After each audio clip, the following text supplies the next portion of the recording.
So, welcome mga kabudget dito sa aking YouTube channel. At kung hindi ka pa nakasubscribe, mag-subscribe ka naman. Wala namang masamang subukan.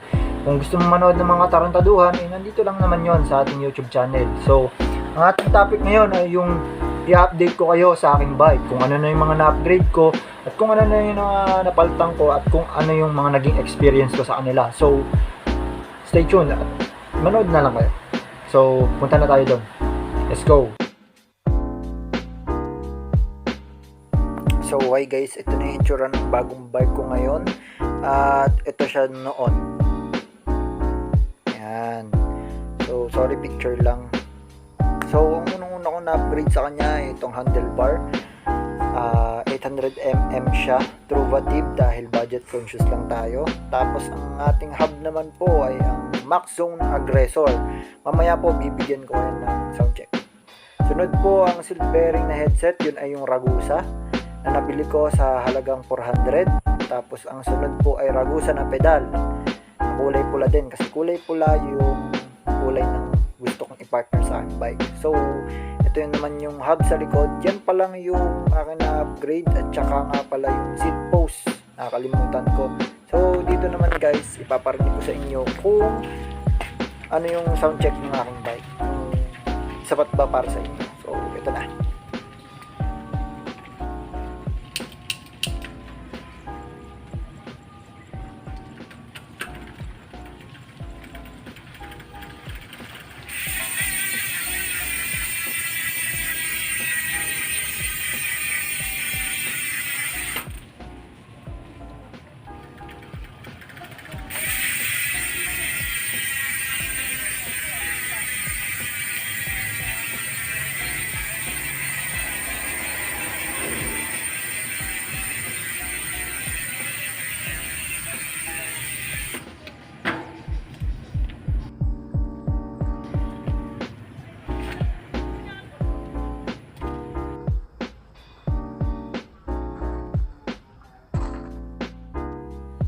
So ang brand naman ng aking seat post ay 777. Ang sukat ay 27.2 yata, kung hindi ako nagkakamali. So kayo na bahala.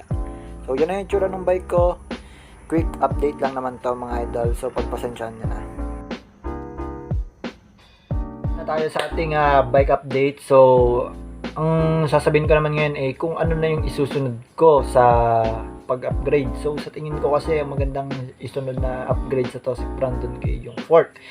Kasi yung fork, madalas yun nirereklamo ng mga nakakabili ng Toxic Brandon, kasi hindi nga maganda yung yung play ng nag-i-stack. Kita nyo naman yung sa akin, may bangas na sa gilid, tagtag na yung kulay. Tsaka hindi ko na masyadong inaalagaan, kasi bala ko na din naman paltan, tsaka nag-i-stack. Pero nagpe-play pa yon, nilalak ko lang kasi syempre ayoko naman na lalo pang masira yon. Tsaka hayaan mo na, desisyon kong ilak yon, so hayaan mo na. So tapos na tayo dun sa ating bike update, at wala na tayong isusunod pa.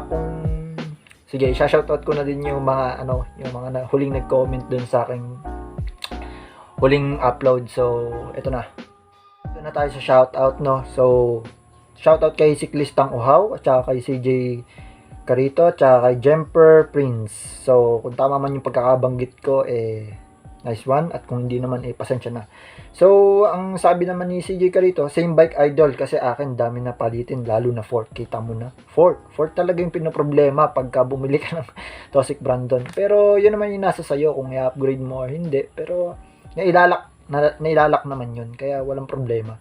So ang next ay si Jemper Prince. Kamusta na po yung hub ngayon, Lodi? So yung yung hub, nakita nyo naman kanina do sa video, malakas pa, matibay pa, kasi bagong-bago pa siya. Tsaka maghintay tayo ng mga ilang buwan siguro, gagawa ko ng update tungkol sa kanya. So si Siklistang Uhaw naman, parang andun siya, bike vlogger. So titignan natin ngayon dito. Nga siya, vlogger nga yata siya. So ang video na na-upload niya na, madami na siyang na-upload. So tingnan nyo, madami na siyang na-upload na mga videos. Sa akin ay ilan pala ang. So, mag-subscribe kayo sa kanya, suportahan natin siya. Lahat ng mga mga nagbabait dyan. So, suportahan na lang natin siya, mga idol. So, kung mga makapanood nito, thank you sa pagsuporta din sa akin. So, yun lang. Paalam mga kabudget. So, salamat. Bye-bye.